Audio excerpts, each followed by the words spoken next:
मी बोरकर गुरुजी, विश्व ज्योतिषाचार्य, ब्रह्मांड ज्योतिष कार्यालय, रावेर, जिल्हा जळगाव।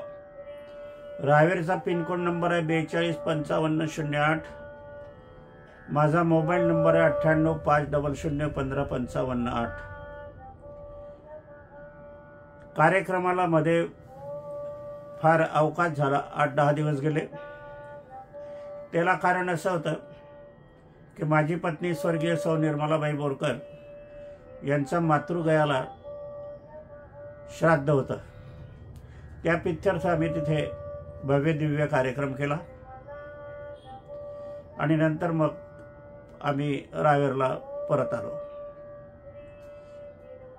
स्त्रीचं जे श्राद्ध असते, वर्ष श्राद्ध झाल्यावर 13 महिन्याचं जे असते ते मातृगयालाच करावं लागते। पितृत्व श्राद्ध असलं तर ते आपल्याला पितृगयाला करावं लागते। पितृगया हे बिहारमध्ये पाटणाच्या जवळ आहे, 100 किलोमीटर अंतरावर, आणि मातृगया हे गुजरातमध्ये आहे, अहमदाबादपासून 200 किलोमीटर अंतरावर। पालमपूर अहमदाबाद हायवेला लागून सिद्धपूर नावाचं गाव आहे, तेच मातृगयाचं स्थान आहे। तिथे आम्ही, माझी पत्नी स्वर्गीय सौ निर्मलाबाई बोरकर यांचं 13 महिन्याचं श्राद्ध आम्ही करून आलो। माझी 2 मुलं अलंकार बोरकर आणि विक्रम बोरकर आणि मी स्वतः या कार्याला हजर होतो। तिथून आटोपल्यावर मग हा आजचा कार्यक्रमाचा विषय आपण घेत आहोत। प्रथम माझी पत्नी स्वर्गीय सौ निर्मलाबाई बोरकर यांना अभिवादन करूया आणि आजच्या कार्याला आपण सुरुवात करूया। नवरात्र हा उत्सव सुरू झालेला आहे। खऱ्या अर्थाने मातृशक्तीचा हा दिवस आहे। ज्या माता वयोवृद्ध आहेत, ज्या सासूबाई आहेत, त्यांचा मान सन्मान करण्याचे 10 दिवस आहेत। वास्तविक 10 दिवस नव्हे तर संपूर्ण आयुष्यभर आणि आयुष्यानंतर सुद्धा स्मरण करणं हे महत्त्वाचं आहे। मुलांना जशी आई ही प्रेरणास्थान आहे, जन्म देणारी आहे, तसे मुलींना विवाहाच्या नंतर सासू हीच त्यांची आई असते, मार्गदर्शक असते, आणि मुलींना सौभाग्य मिळवून देणारा सासूबाईच असते, इतर कोणीही नाही। सासूबाईंनी मुलांना जन्म दिला म्हणून तुम्हाला सुनबाईंना सौभाग्यवती होता आलं असतं, आणि जर मुलांना जन्म दिला नसतात तर मग सौभाग्य हे आपल्याला लाभलंच नसतं, हे तितकंच खरं आहे। याची जाण सुनबाईंनी ठेवायला हवी। घरातील सर्व जणांनी या 10 दिवसात मातृ पुण्यस्मरण करायला हवे, पूज्य स्मरण करायला हवे, त्यांना काय हवे ते द्यायला हवे, सर्वतोपरी त्यांच्या इच्छा पूर्ण करायला हव्यात। घरात सुनबाई असतात, सुनबाई वर्गाने पण आता आपले विवाह पश्चात आपली सासूबाईच आपली आई आहे हे समजून घ्यायला हवं। सासूबाईच्या मार्गदर्शनाखाली आपण संसार केला तर आपला संसार हा सुखाचा होणार आहे। सासूबाईच्या हाताखाली केलेले कार्य आपण सुगृहिणी व्हाल। आपण कितीही शिकलेले असाल, डॉक्टर वकील असाल, मोठी डिग्री आपल्याजवळ असेल, तर आपण बुद्धीचे सर्टिफिकेट आहे आपल्याजवळ। आपली सासूबाई 2-4 बुकं शिकलेली नसली तरी पण तिच्याजवळ अनुभव आहे, आपणापेक्षा जास्त आहे, आणि आपण बुद्धिवान आहात हे तितकेच खरं, परंतु सासूबाई विद्यावान आहे ती त्याहूनही अगदी सत्य गोष्ट आहे। शालेय शिक्षणात मनुष्य शिक्षित होतो, सुशिक्षित मुळीच नाही, आणि सुशिक्षित होण्यासाठी सुनबाईंना आणि मुलांना आई आणि सुनबाईंना सासूची गरज असते, याच्याशिवाय पर्याय नाही। आई ही प्रथम गुरु मानलेली आहे। विवाहित स्त्रियांना सुद्धा प्रथम गुरु हे सासूबाईचं स्थान आहे। मुलांनी आपली आईची सेवा करावी, त्यांच्या आदेशाचे पालन करावे, नित्य सकाळ संध्याकाळ आईचे आशीर्वाद घ्यावे, हाच मातृशक्तीचा, जागरशक्तीचा, नवरात्राचा हेतू आहे। या 9-10 दिवसात मातृमहत्व ज्याप्रमाणे आहे त्याचप्रमाणे आपले कुलदेवताचं पण महत्त्व आहे।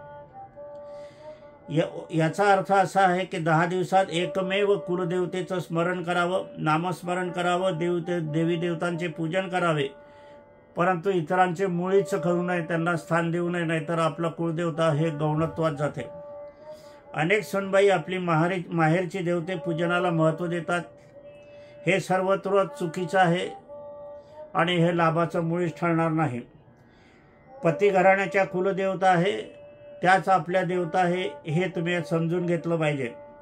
आम खाऊ का जाम खाऊ असे कदापि करू नये. मातृघराण्यातील देवता ह्या तुमच्या भावाकडे मातृकडेच राहणार आहे.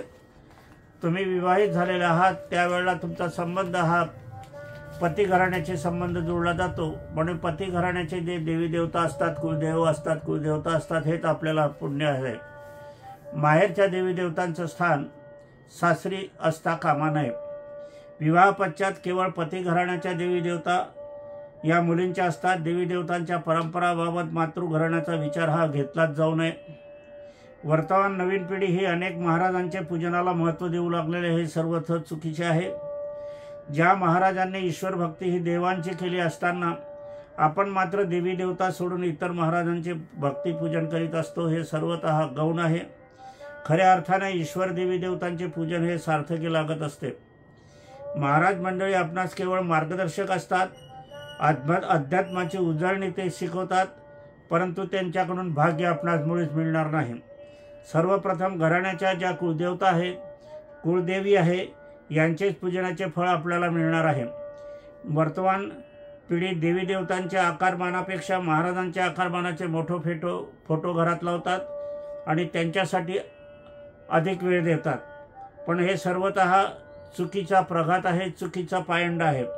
यामुळे नकळत कुळदेवी देवतांचा अपमान होत आहे, हे आपल्या लक्षात कसं येत नाही.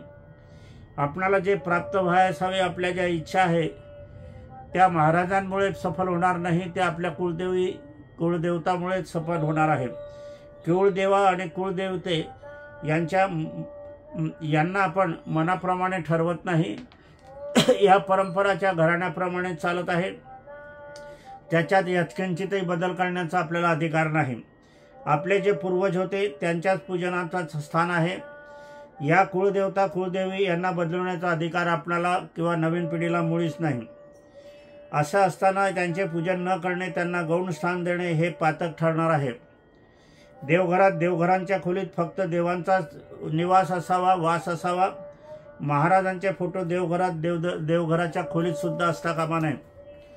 कुळदेवी कुळदेवतांचे स्मरण, पूजन, अर्चन, व्रत वैकल्यास अधिक वेळ द्यावा.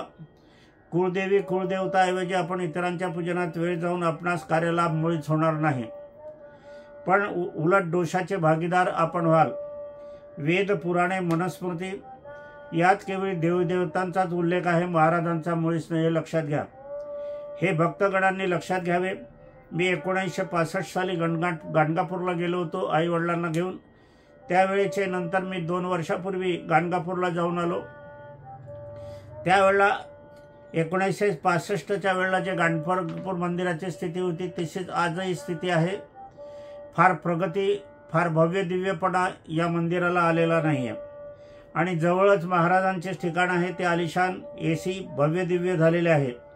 आता ईश्वर देवी देवता मोठे आहे का महाराज, हे शिष्यगणांनी लक्षात घ्यायला हवे. आपल्याला प्रथम स्थान हे गाणगापूरचं आहे. गाणगापूरचं स्थान मोठं व्हायला हवं. शिष्य महाराजांचं मोठं झालेलं हे मनाला रुचणारं नाही, पटणारं नाही. या स्थितीत आपण जीवित असलेले महाराज किंवा निधन झालेले महाराजांचे फोटो देवघरात, देवाच्या स्थानात, देवाच्या खोलीत लावणे हे सर्वथा चुकीचे आहे. त्यांचे स्थान आपण भलेशाही हॉलमध्ये लावू शकतात. आपले पूर्वजांचे निधन झाले ह्या शब्दाने उच्चार करणे, मला एका महाराजांनी सांगितलं की तुमच्या पूर्वजांचे फोटो लावू नका, त्यांचे निधन झालेले आहे. मी त्यांचा शब्द तिथेच तोडला. आपण जो निधन हा शब्द वापरलेला हा चुकीचा आहे. आता त्यांचे निधन होऊन 13 महिने झालेले आहे, परंतु ते निधन नाही, आता स्वर्गवासी झालेले आहेत. निधन हा शब्द तुमचा चुकीचा आहे. तुमचा आमचा काहीही रक्तादी संबंधित काहीही संबंध नाही. आणि तुम्ही म्हणता की माझे फोटो लावा, तुमच्या पूर्वजांचे लावू नका.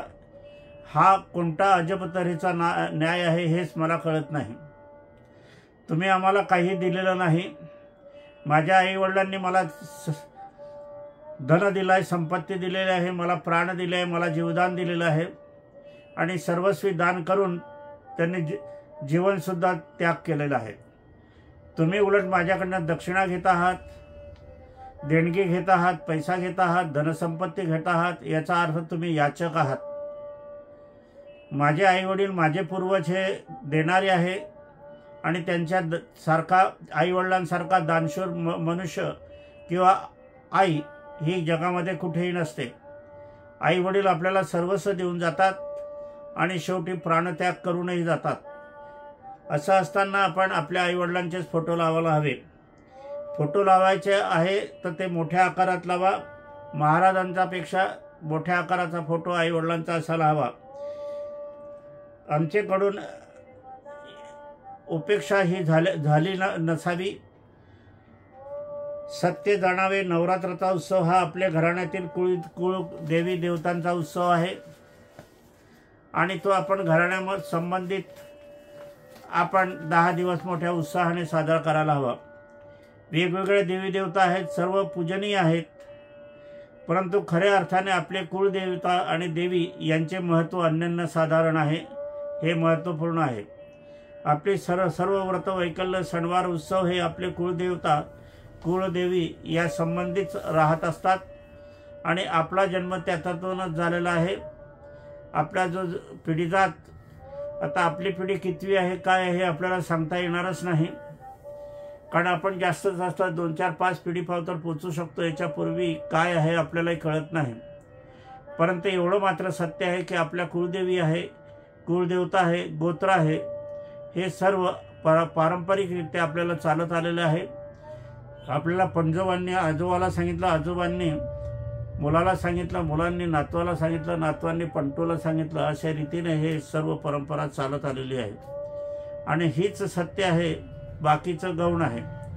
म्हणून नवरात्र उत्सवामध्ये माझा सांगण्याचा हेतू हाच आहे की आपण आपली देवी देवता, कुळदेवी देवता जे आहे त्याचंच पुन्हा साधारण पूजन करावं आणि मग आपल्याला यातूनच खरोखर लाभ मिळणार आहे. आजच्या कार्यक्रमाचं समापन इथेच करूया. माझी पत्नी स्वर्गीय सौ निर्मलाबाई बोरकर यांना अभिवादन करूया. ब्रह्मांड ज्योतिष कार्यालयाची कुठेही शाखा नाही. बोरकर गुरुजी विश्वज्योतिषाचार्य, मुक्काम पोस्ट रावेर, जिल्हा जळगाव, पिनकोड नंबर 425508 हा माझा पूर्ण पत्ता आहे. आमच्या संस्थेमार्फत आम्ही 2 यंत्र विनामूल्य देत आहोत. ज्यांची श्रद्धा असेल त्यांनीच ती मागवावी. त्यासोबत एक लेटर द्यावं.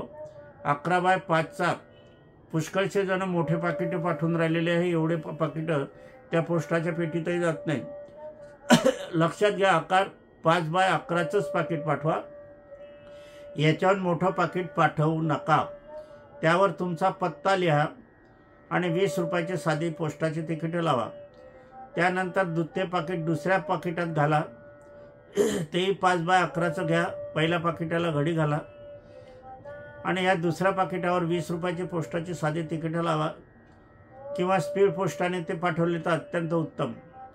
शक्यतोवर स्पीड पोस्टानेच पाठवलेलं तर जलद मिळते आणि आम्ही आपल्या जे आपण पाठवणार आहात पत्त्याचं पाकिट आपलं, त्या पाकिटावर आम्ही हे यंत्र पाठवू. हे काच फ्रेम करूनच लावायची आहे. जिथे व्यवसाय आहे, ऑफिस आहे, कार्यालय आहे, दवाखाना आहे, वकिलांचं ऑफिस आहे, उद्योग नगरी आहे, कारखाने आहे, जिथे पैसे येतात, पैशाचा व्यवहार होतो त्याच ठिकाणी हे लावा. ज्यांना नोकरी वगैरे असेल त्यांनी घरात लावली तरी चालेल, परंतु ते पहिल्या हॉलमध्ये लावावी. हे काच फ्रेम लावावी. पहिला यंत्र जे मोठं यंत्र आहे त्याचा पहिला मंत्र जाप करावा आणि दुसरं यंत्र जे लहान आहे त्याचा नंतर मंत्र जाप करावा.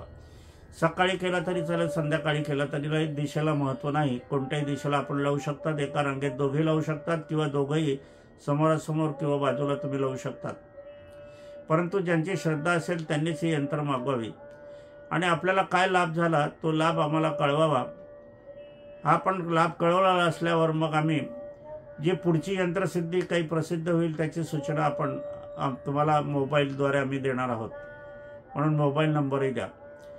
पाकिटं इतर विषयांच्यासाठी पण येतात, म्हणून आपण यंत्र मागणीचं पाकिट पत्र त्यासोबत द्या. असो. माझी पत्नी स्वर्गीय सौ निर्मलाबाई बोरकर यांचा मातृगयाला श्राद्धविधी झाला. चांगल्या उत्कृष्ट रीतीने झाला, समाधान आम्ही झालो. पुढचा व्हिडिओ जारी करण्याचा विषय आपण नवरात्राचाच घेणार आहोत.